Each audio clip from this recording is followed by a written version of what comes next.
Hi, hello, ನಮಸ್ತೆ. ಎಲ್ಲರೂ ಹೇಗಿದ್ದೀರಾ? ಚೆನ್ನಾಗಿದ್ದೀರಾ ಅಂತ ನಾನು ಅಂದ್ಕೊಂಡಿದ್ದೀನಿ. ಯಾಕಂದರೆ ನಾನು ಮತ್ತು ನಮ್ಮೂರು ಚೆನ್ನಾಗಿದ್ದಾರೆ. ನೀವು ಮತ್ತು ನಿಮ್ಮೂರು ಹೇಗಿದ್ದೀರಾ ಅಂತ ಕೇಳ್ತಾ ಇವತ್ತಿನ Bigg Boss. So Bigg Boss final ಅಂದರೆ ಸೆಮಿಫೈನಲ್ನ ಎರಡನೇ ವಿಡಿಯೋ.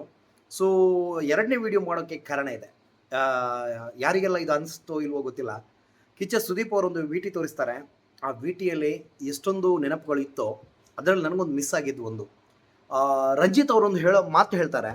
ಸೊ ಆ ಮಾತಲ್ಲಿ ನನಗೆ ನಿಜವಾಗ್ಲೂ ಅವರಿಗೆ ಎಲ್ಲೋ ಒಂದು ಕಡೆ ಅನ್ಯಾಯ ಆಯಿತು ಅಂತ ಅನಿಸ್ತು. ಅಂದರೆ ರಂಜಿತ್ ಅವರು ಇರಬೇಕಿತ್ತು ಅಂತ. ಅಂದರೆ ನಿಜವಾಗ್ಲೂ ಹೇಳ್ತಾನೆ, ಆ ಮನುಷ್ಯನಿಗೆ ಒಂದು ಆ ಕೆಪಬಿಲಿ ಇದೆ. ಅಂದರೆ ಫೈನಲ್ 100% ಇದ್ದರೆ ಬರ್ತಿದ್ರು ಅವರು. ಸೊ ಎಲ್ಲೋ ರಂಜಿತ್ ಅವರನ್ನು ಮಿಸ್ ಮಾಡಿಕೊಂಡೆ. ಯಾರ್ಯಾರು ನನ್ನ ಹಂಗೆ ಮಿಸ್ ಮಾಡ್ಕೊಂಡ್ರಿ ದಯವಿಟ್ಟು ಕಮೆಂಟ್ ಮೂಲಕ ತಿಳಿಸಿ.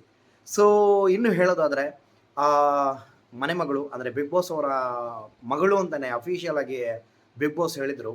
ಸೊ ಐಶ್ವರ್ಯ ಅವರು ಮಾತಾಡುವಾಗ ಅಂದರೆ ಬಿಗ್ ಬಾಸ್ ಒಳಗಡೆ ಇದ್ದಾಗ ಒಂದು ಕೆಲವೊಂದು ಕಡೆ ಮೇ ಬಿ ಬಿಗ್ ಬಾಸ್ ಮನೆ ಒಳಗಡೆ ಇರಬೇಕು ಅಂತಲೇ ಆ ರೀತಿ ಮಾಡಿದ್ದೋ ಗೊತ್ತಿಲ್ಲ. ಸೊ ಆ ಮೆಚೂರಿಟಿ ಮಾತುಗಳನ್ನು ಬಿಗ್ ಬಾಸ್ ಒಳಗಡೆ ಆಡಿದರೆ ತುಂಬ ಚೆನ್ನಾಗಿರ್ತಿತ್ತು ಅಂತ ನನ್ನ ಅನಿಸಿಕೆ. ಸೊ ಇಲ್ಲಿ ಮಂಜು ಅವರ ತಂದೆ ಒಂದು ಮಾತು ಹೇಳ್ತಾರೆ. ಅಂದರೆ ಅವು ಹೊರಗಡೆ ಇದ್ದಾಗ ಹೆಂಗಿದ್ದೋ ಗೊತ್ತಿಲ್ಲ, ಬಟ್ ಒಳಗಡೆ ಬಂದ ಮೇಲೆ ಮಂಜು ಆಗಿದ್ದಾರೆ ಅಂತ. ಸೊ ಎಲ್ಲರ ಕ್ಯಾರೆಕ್ಟರ್ನ ಒಂದು ಅನಲೈಸ್ ಮಾಡುವಾಗ ನನಗೆ ನಿಜವಾಗ್ಲೂ ತುಂಬ ಇಷ್ಟ ಆಗೋದು ಅಂದರೆ ಹನುಮಂತು ಅವರು. ಫಸ್ಟ್ ಬಂದಾಗ ಹೆಂಗಿದ್ರು ಫೈನಲಲ್ಲೂ ಹಾಗೆ ಇದ್ದಾರೆ. ಅಂಗಿ ಲುಂಗಿ ಅದ್ರ ಜೊತೆ ಅವರ ಮುಗ್ಧತೆ ಹಾಗೆ ಇದ್ದಾರೆ. ಅಂದರೆ ವ್ಯಕ್ತಿತ್ವಗಳ ಆಟದಲ್ಲಿ ಎಲ್ಲೋ ಒಂದು ಕಡೆ ಅಂದರೆ ನನಗೆ ಒಂದು ಕೆಲವೊಬ್ಬರು ಮಾತ್ರ ಅಂದರೆ ಧರ್ಮಕೀರ್ತಿ ರಾಜ ಆಗಿರ್ಬೋದು, ಹನುಮಂತು ಅವರಾಗಿರ್ಬೋದು, ಬೇರೆ ಎಲ್ಲರನ್ನು ಸ್ವಲ್ಪ ಚೇಂಜಸ್ ವೇರಿಯೇಷನ್ ಇತ್ತು ಅವರ ಕ್ಯಾರೆಕ್ಟರಲ್ಲಿ. ಬಟ್ ಇವರಿಬ್ಬರು ಮಾತ್ರ ಹಾಗೇ ಇದ್ದರು, ಹಾಗೇ ಹೋದರು. ಹನುಮಂತು ಅವರು ಗೆಲ್ತಾರಾ ಕಾದು ನೋಡಬೇಕಿದೆ. ಸೊ ಯಾರೆಲ್ಲ ಅಬ್ಸರ್ವ್ ಮಾಡಿದಿರೋ ಇಲ್ಲೋ ಗೊತ್ತಿಲ್ಲ, ಈ ಸರಿ ಕೋಟಿ ಊಟ ಬಿದ್ದಿದೆ ಅಂತ ಹೇಳ್ತಾ ಇದ್ದಾರೆ. ಸೊ ನಿಜಾನ ಸುಳ್ಳು ಸೆಕೆಂಡ್ರಿ, ಬಟ್ ಅಷ್ಟೊಂದು ಕರ್ನಾಟಕದ ಜನತೆ ಸಪೋರ್ಟ್ ಮಾಡ್ತಾ ಇದ್ದಾರೆ ಅಂದರೆ ಅದೊಂದು ನಿಜವಾಗ್ಲೂ ಪ್ರೌಡ್ ಮೂಮೆಂಟು. ಸೊ ಇಲ್ಲಿ ಭವ್ಯ ಅವರ ತಂಗಿ ಮತ್ತು ಅಕ್ಕ ಅವರು ಡ್ಯಾನ್ಸ್ ಮಾಡೋದು ನಿಜವಾಗ್ಲೂ ತುಂಬ ಖುಷಿಯಾಗಿತ್ತು. ಅಂದರೆ ಭವ್ಯಕ್ಕಿಂತ ಅವ್ರು ಫೇಮಸ್ ಆಗಿದ್ದಾರೆ ಅಂತ ರಜತ್ ಅವರಿಂದ ಹೇಳಿದ್ದ ಒಂದು ಖುಷಿ ಆಯಿತು. ನಿಜವಾಗ್ಲೂ ರಜತ್ ಅವರು ತುಂಬ ಲಕ್ಕಿ. ಯಾಕಂದರೆ ಅಂಥ ಒಂದು ಹೆಂಡತಿಯನ್ನು ಪಡೆಯೋದು ತುಂಬ ಅಂದರೆ ಒಂದು ಈ ಕಾಲದಲ್ಲಿ ಅಂದರೆ ಹೆಂಡತಿ ಮುಂದೆನೇ ಒಂದು ಬೇರೆ ಹುಡುಗಿರನ್ನ ಒಂದು ಪ್ರೈಸ್ ಮಾಡ್ತಾರಪ್ಪ ಅಂದರೆ ಒಂದು ಇದು ಮಾಡ್ತಾರಲ್ವ, ಒಂದು ಅಪ್ರಿಷಿಯೇಟ್ ಮಾಡುವಾಗ ಅವರೊಂದು ನಿಜವಾಗ್ಲೂ ತುಂಬ ಖುಷಿ ಆಯ್ತು ನನಗೆ. ಸೊ ಇನ್ನು ಉಳಿದಂತೆ ನನಗೆ ನಿಜವಾಗ್ಲೂ ರಜತ್ ಅವರು ಮಾವ ಬಂದಾಗ ಮೋಕ್ಷಿತ್ ಅವರ ಅಪ್ಪನೇ ಬಂದರು ಅಂತ ಅಂದ್ಕೊಂಡೆ. ಸೇಮ್ ಇದ್ದರು ಇಬ್ಬರು, ಹಂಗೆ ಆಯಿತು ನನಗೆ. ಸೊ ಇವತ್ತು ಯಾರು ಹೋಗ್ತಾರೆ ನೋಡಬೇಕಿದೆ.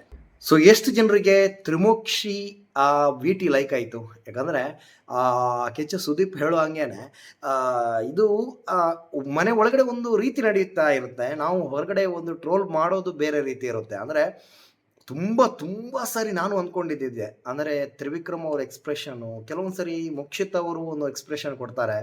ಸೊ ಅವರಿಬ್ಬರ ಮಧ್ಯೆ ಇನ್ ಕೇಸ್ ಒಂದು ವೇಳೆ ಜಗಳ ಆಗಿಲ್ಲದಿದ್ದರೆ ಅವರೊಂದು ತುಂಬ ಒಳ್ಳೆ ಪೇರ್ ಆಗ್ತಿದ್ರು ಅಂತ ನನ್ನ ಒಂದು ಅನಿಸಿಕೆ. ಸೊ ಇಲ್ಲಿ ರಜತ್ ಅವರು ಎಕ್ಸ್ಪ್ರೆಷನ್ ಕೊಡ್ತಾರೆ. ಅಂದರೆ ವಿನ್ನಿಂಗ್ ಸ್ಪೀಚ್ ಕೊಡುವಾಗ ಮಂಜು ಅವ್ರ ಬಗ್ಗೆ ಸ್ವಲ್ಪ ಅಸಹ್ಯವಾಗಿ ಕಾಣಿಸಿದ್ರು. ಅಂದರೆ ಅವರು ಚೈತ್ರ ಅವರ ಬಗ್ಗೆ ಅಂತೂ ತುಂಬ ಚೆನ್ನಾಗಿ ಕಾಣಿಸಿದ್ರು ಅಂದರೆ ಒಂದು ವಿನ್ನಿಂಗ್ ಸ್ಪೀಚ್ ಕೊಡುವಾಗ. ಸೊ ಇಲ್ಲಿ ಸುರೇಶ್ ಅವರಿಗೆ ಬಿಗ್ ಬಾಸಿಂದ ಅವಾರ್ಡ್ ಬಂತು. ಅವರ ಒಂದು ಡ್ಯಾನ್ಸಿಗೆ ಒಂದು ಅವಾರ್ಡ್ ಬಂತು. ಸೊ ಚೈತ್ರ ಕುಂದಾಪುರ ಅವರಿಗೆ ಒಂದು ಅವಾರ್ಡ್ ಬಂತು. ಸೊ ಹಾಗೆ ಭವ್ಯ ಅವರಿಗೂ ಒಂದು ಅವಾರ್ಡ್ ಬಂತು. ಸೊ ಅವಾರ್ಡ್ ಅದು ತುಂಬ ಚೆನ್ನಾಗಿತ್ತು ಆ್ಯಕ್ಚುಲಿ. ಅಂದರೆ ಭವ್ಯ ಅವರು ನಿಜವಾಗ್ಲೂ ಅಳುಮುಂಚಿ ಅಂದರೆ ಹೇಳೋದಾದರೆ ಭವ್ಯ ಅವರೇ 100%, ಬೇರೆ ಯಾರೂ ಇಲ್ಲ. ಅವರ ಒಂದು ಅಳುವನ್ನು ಮ್ಯಾಚ್ ಮಾಡೋಕ್ಕೆ ಬೇರೆ ಯಾರ ಕೈಯಿಂದಲೂ ಸಾಧ್ಯನೇ ಇಲ್ಲ ಈ ಮನೆ ಒಳಗಡೆ ಅಂತ ಹೇಳ್ಬೋದು. ಸೊ ಯಾರೆಲ್ಲ ಅಬ್ಸರ್ವ್ ಮಾಡಿದ್ದಾರೆ, ಬಿಗ್ ಬಾಸ್ ಒಂದು ಕಮ್ಮಿ ಅಂದರೂ 20 ನಿಮಿಷ ಆ್ಯಡ್ ಇಲ್ಲದೆ ನಡೀತಾ ಇದೆ. ಸೊ ಉಳಿದ ದಿವಸದಲ್ಲಿ ಒಂದು 20 ನಿಮಿಷದಲ್ಲಿ 5 ಆ್ಯಡ್ ಬರುತ್ತೆ.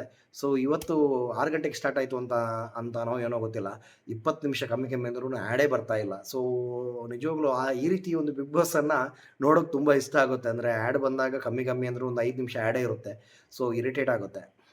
ಸೊ ಕಂಪೇರ್ ಮಾಡಿದರೆ ಭವ್ಯ ಅವರು ಹೋಗಿದ್ದು ಶಾಕಿಂಗ್ ಅಂತ ಅನಿಸ್ತು.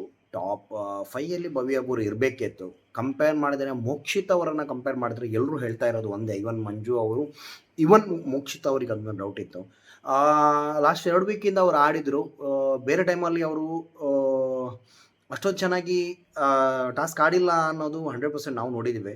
ಸೊ ಇದೊಂದು ಸ್ವಲ್ಪ ಶಾಕಿಂಗ್ ಆಗಿ ಇತ್ತು ಅಂತ ಹೇಳ್ಬೋದು. ಯಾಕಂದರೆ ಭವ್ಯ ಅವರನ್ನು ಕಂಪೇರ್ ಮಾಡಿದರೆ ನಿಜವಾಗ್ಲೂ ಮೋಕ್ಷಿತಾ ಅವರು ಎಲ್ಲೋ ಎವಿಕ್ಟ್ ಆಗಬೇಕಿತ್ತು. ಆದ್ರೂ ಬಿಗ್ ಬಾಸ್ ಆಟವನ್ನು ಬಲ್ಲೋರು ಯಾರು, ತಿಳಿದವ್ರು ಯಾರು ನಮ್ಗೆ ಗೊತ್ತಿಲ್ಲ. ಬಿಗ್ ಬಾಸ್ ಮಾತ್ರ ಗೊತ್ತು. ಸೊ ಉಳಿದಂತೆ ವೋಟಿಂಗ್ ವಿಚಾರದಲ್ಲಿ ನಾನು ಆಲ್ರೆಡಿ ಹೇಳ್ದಂಗೆ 5 ಕೋಟಿ ಮೇ ಬಿ ಆಗಿರ್ಲಬೋದು. ಸೊ ಎನಿವೆ, ಸೊ ನೋಡೋಣ ಯಾರು ವಿನ್ನರ್ ಆಗ್ತಾರೆ ಅನ್ನೋದು ಒಂದು ಯಕ್ಷ ಪ್ರಶ್ನೆ. ಸೊ ನಾಳೆ ಗೊತ್ತಾಗುತ್ತೆ ಯಾರು ವಿನ್ನರ್ ಆಗ್ತಾರೆ ಅಂತ. ಸೊ ನಿಮ್ಮ ಪ್ರಕಾರ ಯಾರ್ಯಾರು ವಿನ್ ಆಗ್ತಾರೆ ಅಂತ, ಅಂದರೆ ಯಾರು ವಿನ್ ಆಗ್ತಾರೆ ಅಂತ ದಯವಿಟ್ಟು ಕಮೆಂಟ್ ಮೂಲಕ ತಿಳಿಸಿ. ಸೊ ಟೇಕ್ ಕೇರ್, ಬಾಯ್, ಗುಡ್ ನೈಟ್.